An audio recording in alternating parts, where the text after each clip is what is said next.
የማቴዎስ ወንጌል ምዕራፍ 21 ቁጥር 22 ላይ እንዲህ ይላል፣ አምናችሁ በጸሎት የምትለምኑት ሁሉ ይደረግላችኋል፣ ትቀበላላችሁ። አያችሁ፣ አምናችሁ ነው የሚለው። መቼም እንደምታውቁት ከጸሎትም ከጾምም ከምጽዋትም የተለየንበት ጊዜ የለም። ያው ጸሎታችንም ጾማችንም ስርዓታችንም መንፈሳዊ አገልግሎታችን ሁሉ ሌትም ቀንም ያለማቋረጥ እንደ ንጋትና እንደ ሌሊት ታዩታላችሁ። በቀኑ ልክ በሌሊቱ ልክ ሁሉም አለ።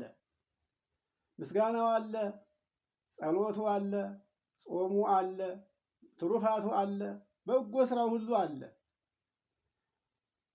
ይሄ ሁሉ እየሆነ ባለበት የሰው ልጅ የልቦናውን መሻት አግኝቶ ደስ ተሰኝቶ አይታይም።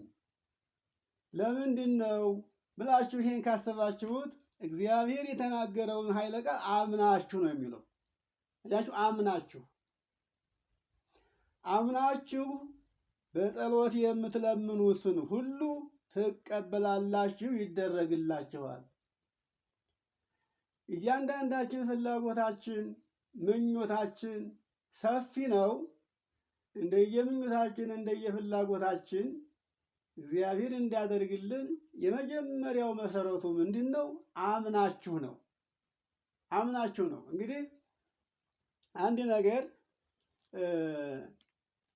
ለመናገር ፈልጌ ምን ልበላችሁ፣ ሁሉ ነገር መነሻ አለው። ሁሉ ነገር መድረሻም አለው። መነሻም የሌለው መድረሻም የሌለው አንድ ነገር ብቻ ነው። እሱ ምንድን ነው? እምነት ነው። እምነት መነሻ የለውም፣ መጨረሻም የለውም። አያችሁ፣ እዚህ ላይ የትምህርታችን መነሻ ልብ ካላችሁን አምናችሁ ነው። አምናችሁ በጸሎት የምትለምኑት ሁሉ ይፈጸምላችኋል፣ ይደረግላችኋል። ሌላው ሁሉ ከእምነት በስተቀር መነሻ አለው። መነሻ የሌለው አንድም ነገር የለም። እሱን በኋላ ላይ እንመለከተዋለን። ዛሬ እየጾምን ነው ያለ ነው። እየጸለይን ነው ያለ ነው። በምህላም ነው ያለ ነው። በትሩፋቱም ስራ ነው ያለ ነው። በምጽዋትም በበጎ ስራ ሁሉ ነው ያለ ነው። ይሄ ሁሉ ምን እያደረግን ነው ካላችሁ አዝመራ እየሰበሰብን ማለት ነው። እንግዲህ ይሄ ጾም አዝመራ ነው። ጸሎቱም አዝመራ ነው። ትሩፋቱ ሁሉ አዝመራ ነው። ለእነዚህ ሁሉ መከማቻ መሰባሰቢያ ቦታ አላቸው። ይገርማቸዋል። መቼም በአይን ስለማይታይና በእጅ ስለማይዳሰስ ጥልቁ ምስጢሩ ስላልተረዳን ብቻ እንጂ እንደ እግዚአብሔር የምናውቅ ብንሆን ኑሮ ቦታ እያንዳንዳቸው ማህደር ነበራቸው። ጾሙም ማህደር አለው፣ ጸሎቱም ማህደር አለው፣ ምጽዋቱም ማህደር አለው፣ ትሩፋቱ ሁሉ ማህደር አለው፣ መንፈሳዊ አገልግሎታችን ሁሉ ማህደር አለው። ማለት ማረፊያ ቦታ መቀመጫ አለው። ይሄ ምንድን ነው? ያን እንደሆነ የእነዚህ ሁሉ መሰባሰቢያቸው አንድ አድርጎ የሚይዛቸው ምንድን ነው? ያን እንደሆነ አንድ እምነት፣ ሁለት ተስፋ፣ ሶስት ፍቅር ናቸው። አያችሁ፣ የምንሰራውን መልካም ስራ ሁሉ አሰባስቦ አንድ መዝገብ አድርጎ የሚይዛቸው እምነትና ተስፋ ፍቅር ናቸው። ይኸውላችሁ ከዓመት እስከ ዓመት የምንጸልየው ጸሎት፣ ከዓመት እስከ ዓመት የምንዘምረው ዝማሬ፣ ከዓመት እስከ ዓመት የምናገለግለው መንፈሳዊ አገልግሎት ሁሉ እስካሁን ድረስ ምን እየሆነ ያለው ካላችሁ እየተበተነ ነው። እኛ ግን ሰብስበን ቦታውን ሳናውቀው ከቦታው ሳናስቀምጠው ብትንትን ብሎ ይቀራል። አያችሁ፣ ባይበተን ኖሮ እስካሁን ድረስ ሁሉ ሰው እንደ ጸሎቱ፣ እንደ ጾሙ፣ እንደ ልመናው፣ እንደ አገልግሎቱ እንደ ትሩፋቱ የሚያገኘው ዋጋው እጅግ ድንቅ ብዙ ነገር ነበረ። ግን ሆኖም ያለው ነገር የሚታየው ሰው ይደክማል፣ እንደ ድካሙ እንደ አገልግሎቱ አያገኝም። ምንጊዜም ለቅሶ ነው፣ ምንጊዜም ረሃብ ነው፣ ምንጊዜም ሐዘን ነው፣ ምንጊዜም ስደት ነው፣ ምንጊዜም ልመና ነው።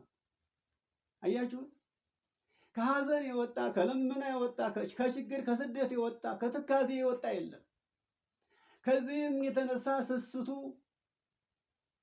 ስርቆቱ፣ ምኞቱ፣ ራስ ወዳድነቱ በዛ። ሰው የፍላጎቱን አለማግኘቱ ወደ እግዚአብሔር ለምኖ የለመነውን ነገር ከእግዚአብሔር ዘንድ ባለማግኘቱ ምክንያት ሰው ወደ የት ሄደ? ወደ ክፋት ሄደ፣ ወደ ተንኮልም ሄደ፣ ወደ ቅሚያም፣ ወደ ዘርፊያም ሄደ፣ ወደ ግድያም ሄደ። በልቦናው ያሰበው ነገር ወደ እግዚአብሔር አመልክቶ እግዚአብሔር አድርጎለት ቢሆን ኑሮ ሰው ወደዚህ አይሄድም ነበረ። ለምንድን ነው ይሄ ሊሆን የቻለው? መጀመሪያ የደከመበትን ከዓመት እስከ ዓመት የደከመበትን ጾሙንም፣ ጸሎቱንም፣ ምጽዋቱንም መንፈሳዊ አገልግሎቱንም ሁሉ የሚያስቀምጥበትን ቦታውን ባለማወቁ የደከመበትን ሰብስቦ አንድ ቦታ ላይ ባለማስቀመጡ ምክንያት ያ የደከመበት ዋጋው ስለተበተነ ዋጋ አሳጣው። ዋጋ ስላሳጣው ማለት ነው። እንግዲህ አሁን እግዚአብሔር እዚህ ላይ የተናገረውን ቃል አምናችሁ በጸሎት የምትለምኑት ሁሉ ነው ያለው። እነዚህ ነገሮች እምነትና ተስፋ፣ ፍቅር፣ እነዚህ ካልተያዙ ጾም ዋጋ ቢስ ነው፣ ጸሎትም ዋጋ ቢስ ነው። እግዚአብሔር ጌታችን አምላካችን ኢየሱስ ክርስቶስ በጾምና በጸሎት ከእሱ ጋር መኖር እንደምንችል፣ ልመናችን እንደሚሰማ፣ ፍላጎታችን እንደሚፈጸም ቢያስተምረንም የምንጾመው፣ የምንጸልየው፣ የምናመሰግነው፣ የምናገለግለው፣ የምንሰራው በጎ ትሩፋት ሁሉ በመጀመሪያ መደረግ ያለበትን ፍጹም የሆነ እምነትና ፍጹም የሆነ ተስፋ፣ ፍጹም የሆነ ፍቅር ይዘን ይሄን ሁሉ ብናደርገው እስካሁን የእያንዳንዳችን የልቡናችን መሻት ተፈጽሞ ነበር። አያችሁ፣ በእኛ ቤት እናምናለን ነው የምንለው፣ በእኛ ቤት ተስፋ አለን እንላለን፣ በእኛ ቤት ፍቅር አለን እንላለን። ግን የለንም እኮ አያችሁ። ፍቅርማ ቢኖረን ኖሮ መች እንጣላ ነበረ? ተስፋማ ቢኖር መቼ ይጨልምብን ነበር? መቼ ይመሽብን ነበረ? አያችሁ። ተስፋማ ቢኖረን ኑሮ ለሁሉ ነገር አንቸኩልም፣ እግዚአብሔር የኔ የሆነውን እስከሚሰጠኝ ድረስ ከቦታዬ ሳልንቀሳቀስ ጠብቀዋለሁ ብለን በተስፋ መኖር እንችል ነበረ። አያችሁ፣ ሁላችን ድክመታችን አስቡት። እምነታችንም ቢሆን ይህን ያክል ነው። አዎ እግዚአብሔርን ብቻ እንወደዋለን። አያችሁ፣ ምንም ይሄ ጥርጥር እንወደዋለን እንጂ እንደ ፈቃዱ እንኑር ስንል ደግሞ እንደ ፈቃዱ አንገኝም። ስንዋሽ እንገኛለን፣ ስንሰርቅም እንገኛለን፣ ሐሰትም ስንናገር እንገኛለን፣ በገንዘብም ተገዝተን የሐሰተኛ ምስክርም ስንሆን እንገኛለን። መቼም እውነት ለመናገር በዚህ ዘመን እኔ ከዚህም ንጹሕ ነኝ የሚል ሰውም ደፍሮ የሚናገር ሰውም አታገኙም። አያችሁ፣ እኛን አንቆ ያዘን ይሄ ነው። እንግዲህ እንደ ጸሎታችንና እንደ ጾማችንማ አስቀድመን መጀመሪያ ሁሉን ነገር አሰባስቦ ዋጋ የሚያሰጠውን እምነታችንንና ተስፋችንን ፍቅራችንንማ እንግዳ እውነት በትክክል አግኝተነው ቢሆንማ ችግራችን ይቀረፍ ነበረ። አሁንም ትልቁ ነገር አሁንም ለኛ አልመሸብንም። አያችሁት? ለኛ ያለው ዘመን ቀሪው ዘመን ከኛ አልፎ ተርፎ ለትውልድ የሚተርፍ ዘመን ነው ያለው። አልመሸብንም። ምን ለመሆን? እውነቱን ነገር ለማግኘትና ለማወቅ፣ እውነቱን ነገር አውቀን በእውነት ላይ ተመስርተን ለመገኘት እግዚአብሔርን እውነተኛ ሆነን ለመነ ነው። እኛም ደግሞ ከእግዚአብሔር መልሱን እንድናገኝ ብንፈልግ አልመሸብንም። ያለው ዘመን ለኛ በቂ ነው። እንግዲህ በመጀመሪያ እምነትን ምንድነው መያዝ? እምነታችን ማን ነው? አብ ነው አይደለም? ተስፋችን ማን ነው? ወልድ ነው። ፍቅራችን ማን ነው? መንፈስ ቅዱስ ነው። እስቲ ፍቅር አለን ወይ? ተስፋችንስ ተስፋ እናድርግ። እውነት ተስፋችንስ እውነተኛ ባለተስፋ ነን ወይ? እምነታችንስ ፍጹም ነው ወይ ስንል ይሄ ደግሞ አይሆንም፣ የለም። ታዲያ እነዚህን እምነትንም ተስፋንም ፍቅርንም በምን መልኩ ነው ልናገኛቸው የምንችለው? እንዴት ነው ልንይዛቸው የምንችለው? እነሱን ከያዝን በኋላ የምንሰራው መልካሙ ስራችን፣ ትሩፋቱ ሁሉ፣ ምስጋናችን ሁሉ፣ ጸሎቱ ሁሉ፣ ጾም ሁሉ በእነሱ ላይ አስቀምጠን ኋላ ባለዋጋ ሆነን ለመገኘት ሁሉን ነገር በእነሱ አሰባስበን ለመያዝ በመጀመሪያ ተስፋን፣ እምነትን፣ ተስፋን፣ ፍቅርን እንዴት ነው የምናገኛቸው? በምን መልኩ እንያዛቸው ብላችሁ ስታስቡ እነዚህ ሶስቱ የሚያዙት እነዚህን የሚስባቸው የሚሰበስባቸው እንዳይለያዩ አንድ አድርጎ የሚይዛቸው ምንድን ነው? አንደኛ እኛ ልቦናችን ፍጹም እውነተኛ፣ ሰውነታችን ንጹሕ፣ በንጽህና በቅድስና የተመላን፣ የዚህ ዓለም ፍቅር ያልገዛን፣ ከኃጢአት የነጻን፣ ከውሸት፣ ከሐሰት፣ ከቅናት፣ ከምቀኝነት፣ ከዝሙት የራቅን ሆነን ስንገኝ በዓይናችን የምናየውን ወንድማችንን በእውነት ስንወድ ክርስቶስ ያዘዘን ትእዛዝ አለ። እኔ የማዛችሁ እኔ እናንተን እንደወደድኳችሁ ሁሉ እናንተም እርስ በርሳችሁ እንድትጓደዱ ይህችን ትእዛዝ አዛችኋለሁ። በዮሐንስ ወንጌል ምዕራፍ 15 ላይ ይህን እናገኘዋለን። እስኪ አስቡት። በመጀመሪያ ፍቅር አለ ወይ? እርስ በርሳችን መከባበር አለ ወይ? መተሳሰብ አለ ወይ? እግዚአብሔር በማያልቀው ፍቅሩ በማይደበዘዘው ሀብቱ በቸርነትና በይቅርታ ወደኛ እንዲመጣና እንዲጎበኝን ስንፈልግ እግዚአብሔር የሚመጣበትን መስመር ወይስ መንገዱን አዘጋጅተነዋል ወይ? መቼም ፍቅር ካላየ በስተቀር እግዚአብሔር ወደኛ ሊወጣ አይችልም፣ አይታሰብም። ፍቅር እናሳየዋለን ወይ? ሰውነታችን ንጹሕ ነው ወይ?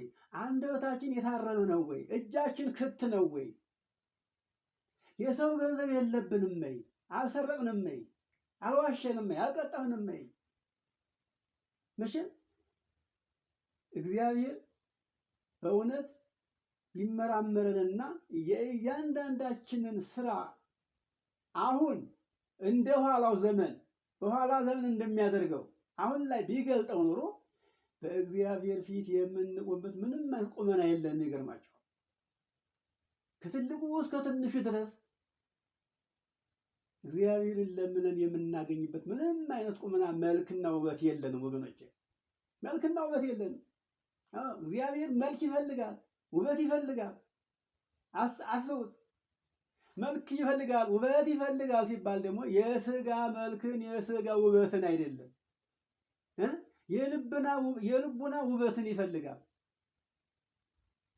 አስቡት፣ ልባችን መልካም ሲሆን፣ ልባችን ንጹሕና ታማኝ ሲሆን፣ ኃላፊ ነገር የማያስቀናን ስንሆን፣ በሚያልፍ ነገር ሳንቀና፣ ይህንን ስጋችን የሚጎመጅበትን ነገር ስንንቀው፣ ስጋችን የሚፈልገውን ነገር ስናሳጣው፣ ስንቀጣው፣ ዓይናችን አየ፣ ጆሮአችን ሰማ፣ ዓይናችን ላየው ነገር በጆሮአችን ለሰማነው ነገር ሰፍ ሳንል ሁልጊዜ እንደ እናታችን እንደ ድንግል ማርያም ሕሊናችንን ወደ እግዚአብሔር ሰቅለን ሌትም ቀንም ጠዋትም ማታም በሰማይ ያለውን ድምፅ እየሰማን በሰማይ ያለውን ኑሮ እያሰብን በምሰራው ስራ በእንቅስቃሴ በምኞቴና በሐሳቤ ሁሉ እግዚአብሔር እንዳያዝን ብለን ራሳችን የቀጣንበት ጊዜ አለ። ራሳችን ያረምንበት ጊዜ አለ። እስኪ አስቡት። ማንም የለም አርአያና ምሳሌ ሆኗቸው ተብለው እንኳን የታዘዙት ኃላፊነቱን ተቀብለው ከእግዚአብሔር በታች የእግዚአብሔር እንደራሴ የሆኑ ሰዎች እንኳን በዚህ ቦታ አይገኙም። አያችሁ፣ ለዚህ አርአያ ምሳሌ ያስፈልጋል። የክርስቶስ እንደራሴዎች የሆኑት ከስሩ አሉ፣ ከእግሩ ስር በአባቶቻችን በነቢያት ወንበር የተቀመጡት በሐዋርያት ወንበር የተቀመጡት፣ በጻድቃን በሰማዕታት ወንበር የተቀመጡት እንዳለፉት እንደቀደሙት እንደ ነቢያት እንደ ሐዋርያት ሁናችሁ ይህን ዓለም ሳታስቡ ሁሉን ትታችሁ ከእናንተ በታች ያሉትን አራያና ምሳሌ ሆኗቸው ተብለው ስልጣኑን የተቀበሉት እንኳ በዚህ ውስጥ የተካተቱ ናቸው። በምኑ? በድቀቱ፣ በምኞቱ፣ በስስቱ፣ በቅናቱ፣ በጠቡ፣ በክርክሩ፣ በዘረኝነቱ፣ በሴሰኝነቱ። መቼም አያችሁ፣ አሁን እኮ እግዚአብሔር ሰው አለው ተብሎ አይታሰብም። ያ መጀመሪያ ጥንት የተናገረው ቃሉ እንዳይሻር ይሄ ዓለም 8000 ብቻ እንደሚኖር ያቺ 8000 ዘመን እስከምትፈጸም ድረስ እየጠበቀ እንጂ እውነት የዚህን ዓለም ኑሮ ለማስረዘም ልመናው ተሰምቶ እንደው እግዚአብሔር እንደዛ ሰው ልመና የሚያደርግ ሆኖ አይደለም። ይገርማችኋል። እና አሁን ዋናው ትልቁ ነገር ያለፈውን አይደለም ማሰብ ያለብን፣ እኛ ለወደፊት ለምንቀጥለው ለኑሯችን።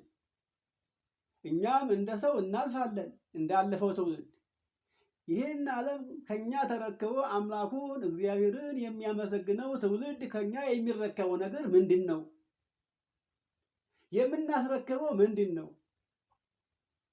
ያ ትውልድስ ከኛ መልካም ነገር ካላየ ወደፊት የሚቀጥለው ያላየውን በጎ ምግባር፣ ያላየውን ፍቅር፣ ያላየውን ትሕትና፣ ያላየውን እምነት፣ ያላየውን ተስፋ፣ ከኛ ያልሰማውን ነገር እንዴት ነው ተስፋና ፍቅር እምነት ኑሮት አምላኩን ፈርቶ አክብሮ የሚቀጥለው ብለን አናስብም። አያችሁ፣ ይሄ አደራን አለመወጣት ነው ወገኖች። ይሄን አደራ ደግሞ ለመወጣት ምን ያስፈልጋል? መቼ ነው የሆነው? በአልጋ ላይ ከዋልን በኋላ አይደለም፣ በምርኩዝ ከሄድን በኋላ አይደለም። አያችሁ፣ ወገባችን ሲወቅት፣ ዓይናችን ሲፈዝ፣ ጆሮአችን ሲደነዝዝ፣ ጉልበታችን ሲደክም፣ እጅ እግራችን መንቀሳቀስ ሲያቅተው አይደለም። አሁን በወጣትነት ዘመን አምላክህን አስብ።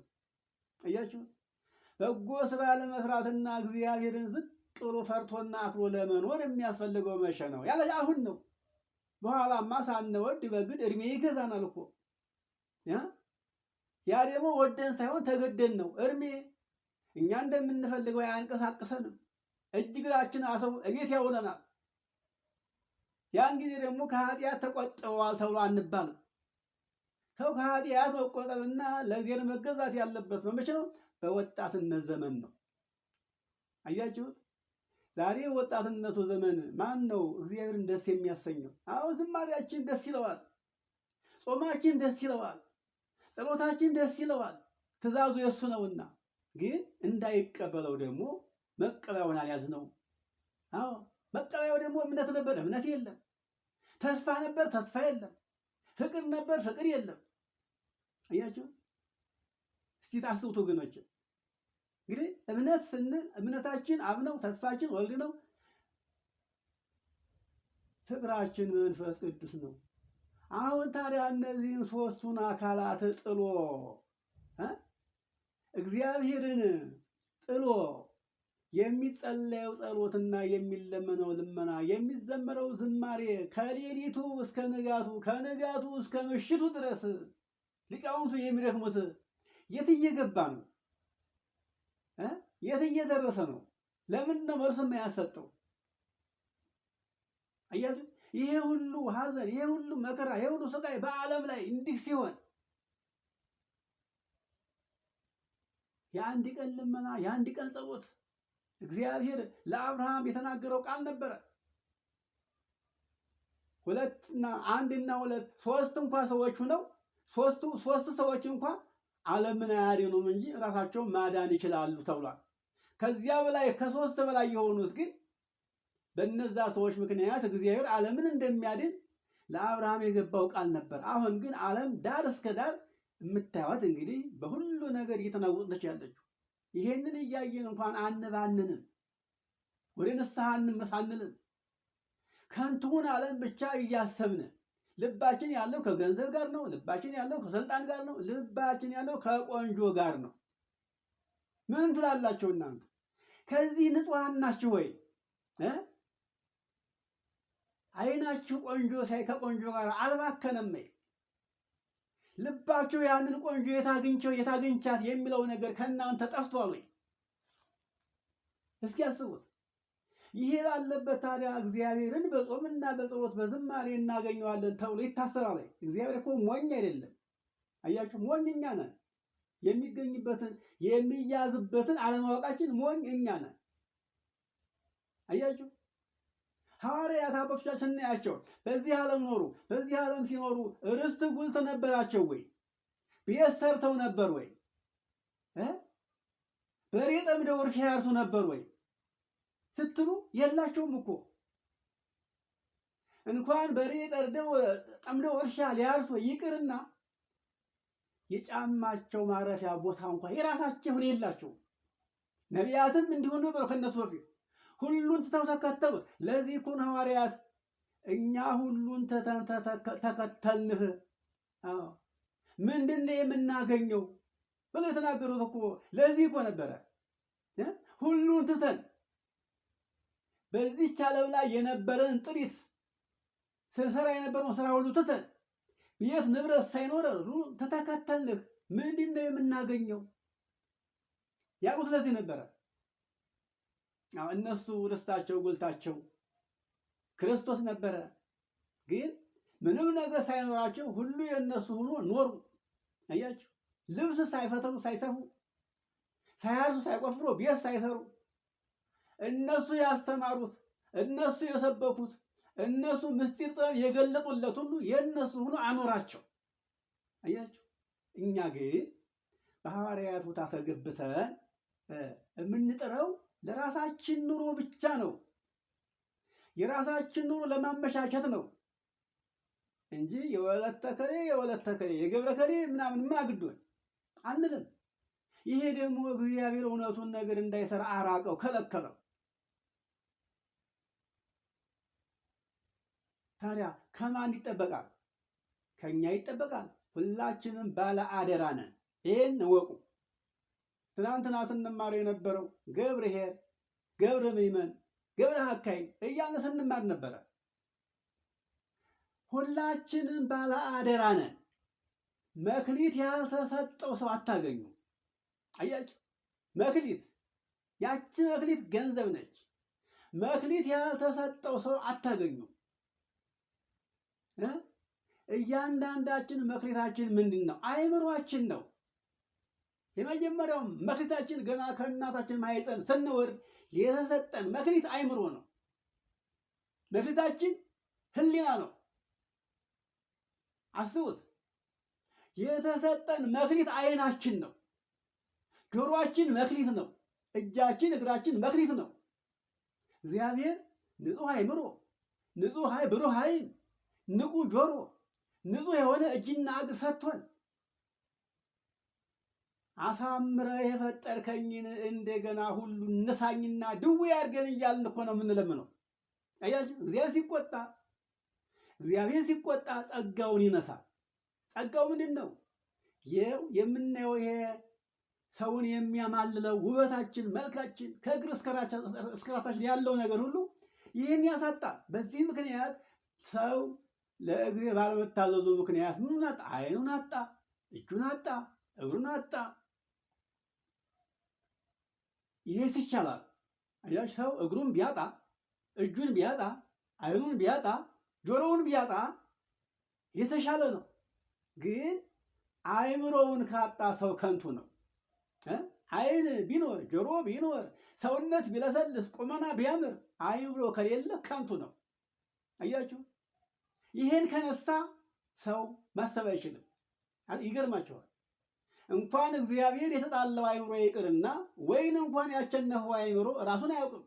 አያችሁ፣ አካሄዱን ይውጥ፣ ሲንገዳገር ሲወድቅ፣ ስካሩ እስከሚለቀው ድረስ ምንም ላይ ይውደቅ፣ ሽንት ቤት የሚገባ አያውቅም። አያችሁ፣ ተዘግዝቆ ተደፍቶ ያድራል። ከስካሩ ሲነሳ ግን ያፍራል። ወይን እንኳን የወይን ስካር አንደበትን ያስራል፣ አያናግርም፣ የትም ይጠላል። እግዚአብሔር ታዲያ ወይን ይህን ያክል ሰውን የሚያበላሽ ከሆነ እግዚአብሔርማ የተጣለው አእምሮ እንዴት እንደሚበላሽ አስቡት። ግን እየሰማችሁ ነው? ብቻዬን እንዳልጮህ። እሺ አያችሁት? ዛሬ ዓለምን ካያችሁት ውጫዊ ውበቱ መልካም ነው፣ ሰውነቱ የለሰለሰ ነው፣ አንደበቱም የተሳለ ነው። የውጫዊ መልካችን ጉድ ነው። ውሳጣዊ አካላችን ግን ያ በውስጡ የተላ መቃብር ታውቃላችሁ። እንደዛ ነው። አይምሮ የለም፣ ማሰቢያ የለም። እግዚአብሔር ማሰቢያውን ነስቶታል። ይኸውላችሁ አስቀድሞ በኢሳይያስ ምዕራፍ 6 ከቁጥር 9 ጀምሮ በማቴዎስ ወንጌል ተጽፎላችኋል። ይሄ ነገር ይሄንን ሕዝብ ሂድና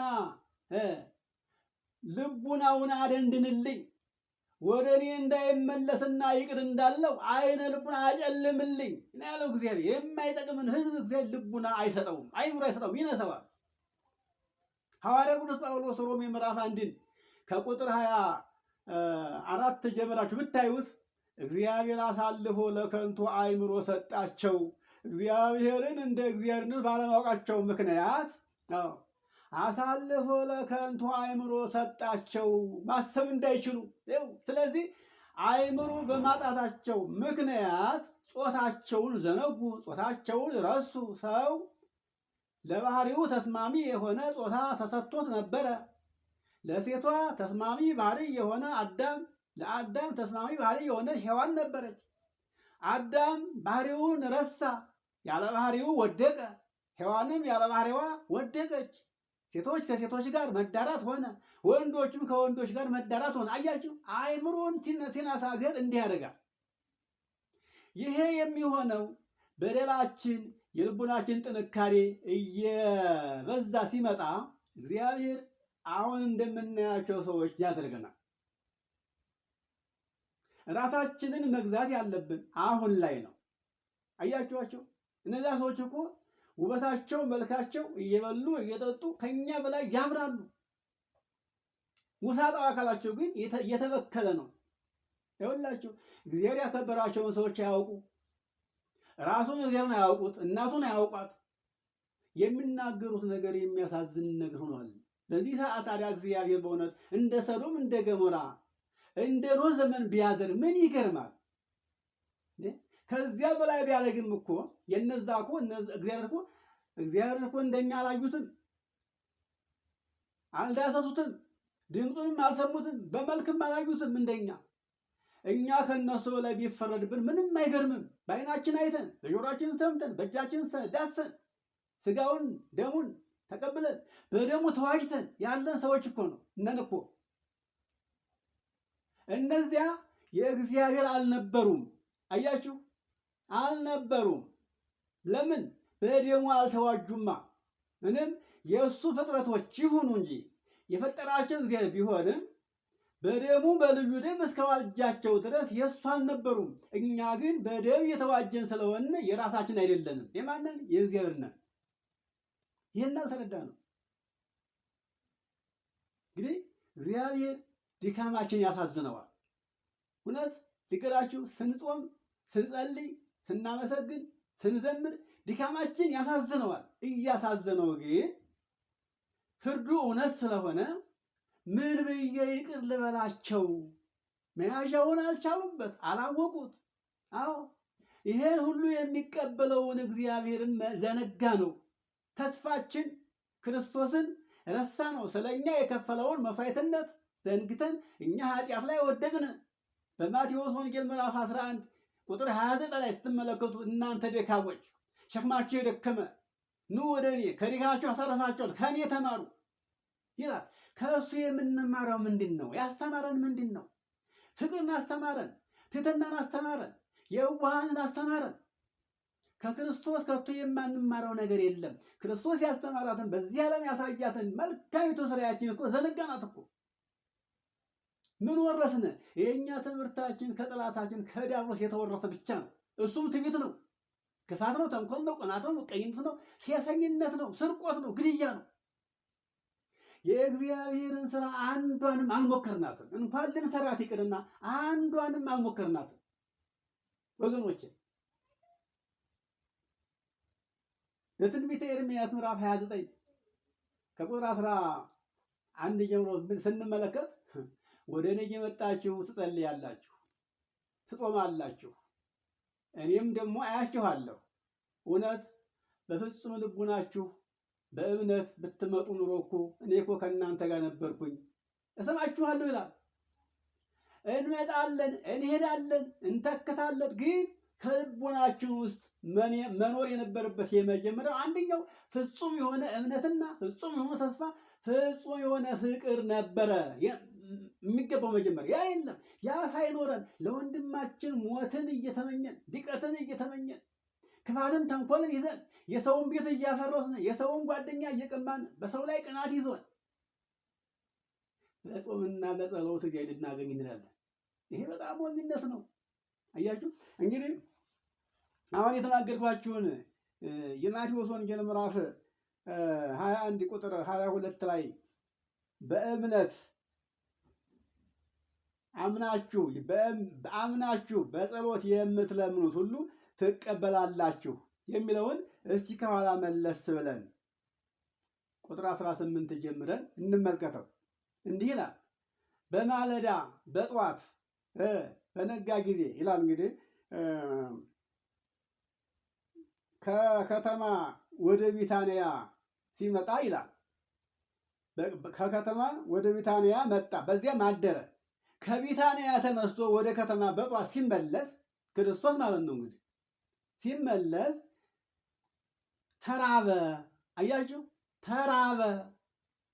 አሁን ክርስቶስ ይራባል፣ አምላክ ነው እኮ። ተራበ።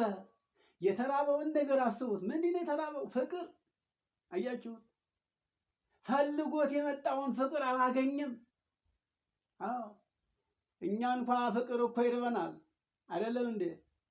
ወንዱ የሚወዳትን ሲያጣ በሷ ፍቅር ይንገበገብ የለም? ሴቷም ያን ፍቅር ስትንገበገብ የለም? አስቡትማ። ተራበ። ፍቅር፣ የሰው ፍቅር አገብሮት መጣ። አገብሮት ለመጣለት ፍቅር ተሰደደ፣ ገዳም ገባ፣ ጾመ፣ ጸለየ፣ ዙሮ አስተማረ። ምንም አንድ ፍሬ አላገኘበትም። ተራበ አለ። በመንገድ አጠገብ ሲሄድ በለስ አይቶ ወደ በለሷ መጣ። ወደ በለሷ ቅጠል ፍሬ አገኛለሁ ብሎ ሄደ። ቅጠል ብቻውን አገኛት። ምንም ፍሬ የላትም። አያችሁ ፍሬ አላገኘባትም። ለዘላለም ፍሬ አይገኝብሽ አላት። ያቺ በለስ ማነች? እኛ እኮ ነን። አያችሁ በለስ ብሂል ቤተ እስራኤል ሙቱ ይላቸዋል። እንግዲህ ቤተ እስራኤል ማለት የእስራኤል ልጆች እኛ ነን። አያችሁ ከየትም አልመጣንም። የሰው ልጅ ዘሩ ስለበዛ እንዲህ እየሰፋን ዓለምን ሞላናት እንጂ የእነሱ ዘሮች ነን። አስቡት። የተረገሙት ያቺ በለስ ያቀጠለው ሳይሆን ሰው ነው የተረገመው። ተረገመና ለዘላለም ፍሬ አይገኝብሽ ማለት እንግዲህ እውነት አይገኝብሽ፣ እውነቱን አትወጪው፣ ሁልጊዜ ይጨልምብሽ። አያችሁት? ሰው ሁሉ ነገር ከጨለመበት እንዴት ሊያየው ይችላል? በጨለማ ማየት እንደማይታይ ሁሉ እውነትም ነገር አይምሮ ከጨለመ እውነቱም አይታወቅም። ፍሬ አይኖርሽ። በውስጣችን ፍሬ ሊኖረን የሚችለው እግዚአብሔርን በትክክል ስናውቀው አንድነቱን፣ ሶስትነቱን ጠንቅቀን አውቀን እምነታችን አብ፣ ተስፋችን ወልድ፣ ፍቅራችን መንፈስ ቅዱስ እነዚህ ሶስቱ አካላት በእኛ ዘንድ ፍጹማን ሆነው ካልተያዙ የምንደክምበት ድካማችን ሁሉ ከንቱ ነው። አያችሁ አስቡትና አንገት ላይ የሚታይ ነገር ታውቃላችሁ። አንገት ላይ የሚለው ምንድን ነው? ሀብል ነው። አንገት ከሌለ ሀብል ምን ያስፈልጋል? አንገት ከሌለ ሀብል አያስፈልግም እኮ። ከታች ዝቅ ብለን እግራችን እንየው። ለእግራችን ምን ያስፈልጋል? ጫማ ያስፈልጋል። እግር ግን ከሌለ ጫማ ለምን ያስፈልጋል? እጃችን ላይ እናደርገው። ጫማ ለእጅ አይሰፋም፣ ለእግር ነው። አያችሁት? እግር ከሌለ ጫማ አያስፈልግም። ለእጅ ምን ያስፈልጋል? አምባር ያስፈልጋል፣ ድኮት ያስፈልጋል፣ ቀለበት ያስፈልጋል። እጃችንም እንደዚሁ ከሌለ ቀለበትም ሆነ ድኮትም ሆነ አያስፈልገውም። ምን ላይ ሊሆን እያችሁት ይወላችሁ ከውስጣችን ምን ይወጣል? ሐሳብ ይመነጫል። ሐሳብ ይወጣል። ይሄ ሐሳብ ከየት ይመነጫል? ከልባችን። ልብ ከሌለ ሐሳብ የለም። ሐሳብ ከሌለ አንደበትም አይናገርም። እያችሁ አንደበታችን የሚናገረው ሐሳብ ስላለ ነው። ሐሳብ ደግሞ የሚመጣው ከልቦና ነው። አስቡትማ ከልቦና የወጣው ከልቦና የታሰበው ሐሳብ በአንደበታችን ይወጣል። በአንደበት የወጣው ሐሳብ ተመልሶ በምን ይገባል? በጆሮአችን ወደ ልባችን ይወርዳል። እያችሁት እጃችን አይቀበለውም፣ እግራችን አይቀበለውም፣ አካላችን አይቀበለውም፣ ዓይናችን አይቀበለውም። የሚቀበለው ጆሮ ነው። ጆሮም አያሳድረውም፣ ወደ ልቡና ያሳልፈዋል። ተቀባዩ ልቡና ነው። ሁሉ ነገር መነሻና መድረሻ አለው፣ ቦታ አለው። እንግዲህ መነሻና መድረሻ የሌላት አብ ነች። አብ ብቻ ነው። እምነት ብቻ ነው። እምነትን ስላችሁ አብ ስለሆነ መነሻም የለው መድረሻም የለው። ወልድና መንፈስ ቅዱስ ግን መነሻ አላቸው። መነሻቸውም አብ ነው። በመወለድና በመፍለጥ መገኛቸው አብ ነው። አብ ግን መገኛ የለውም። ይሄንን መጀመሪያ ማወቅ አለብን። አያችሁ፣ ይሄን ማወቅ አለብን። ይሄን አልተረዳንም። ይሄን ስንረዳ ይሄን አክብረን ጠንቅቀን ይዘን ንጹሕና ቅዱሳን ሆነን ስንኖር እኔ ቅዱስ ነኝና እናንተም እንደኔ ቅዱሳን ሁኑ የምትለዋን ቃል መሰረት አድርገን መኖር ስንጀምር ያን ጊዜ ጾማችን ይታሰባል፣ ጸሎታችን ይታሰባል፣ አገልግሎታችን ይታሰባል፣ እግዚአብሔር ፊት ይቀርባል። እግዚአብሔር ወዲያው መልሱን ይሰጣል። ይህንን የምናደርግበት ቁመና የለን ወገኖች። እና አሁንም ይችን የተነሳንባትን ቃል በእምነት በአምናችሁ በምጸልዩት ጸሎት የሚለውን ኃይለ ቃል የማቴዎስ ወንጌል ምዕራፍ 7 ከቁጥር 7 ላይ እንመልከቱ። ለምኑ ይሰጣችኋል፣ ፈልጉ ታገኛላችሁ፣ መዝጊያ አንኳኩ ይከፈትላችኋል፣ የሚለምን ሁሉ ይሰጠዋል፣ የሚፈልግ ሁሉ ያገኛል፣ በር የሚያንኳኳ ሁሉ ይከፈትለታል ይላል።